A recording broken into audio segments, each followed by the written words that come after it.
அண்ணே, நான் உங்ககிட்ட கொஞ்சம் தனியா பேசணும்.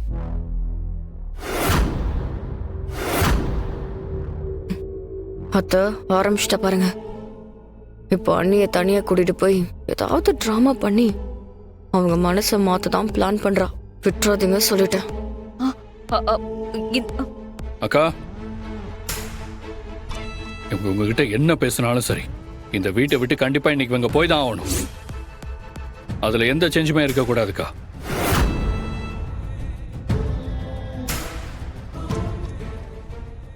இவ்வளவு நேரம் உங்க பேச்சுக்கு கட்டுப்பட்டு தான் நான் ரொம்ப பொறுமையா இருந்தேன். ஆனா திரும்பவும் இவங்களை தங்க வைக்கிறதுக்காக எங்களை தயவு செஞ்சு கன்வின்ஸ் பண்ணாதீங்க ப்ளீஸ். சப்போஸ் நீங்க திரும்பியும் ஒருவேளை அந்த முடிவை எடுத்தா அப்புறம் நான் அம்மாவையும் ரித்திகாவையும் இங்கிருந்து தனியா கூட்டு போக வேண்டியதா இருக்கும்.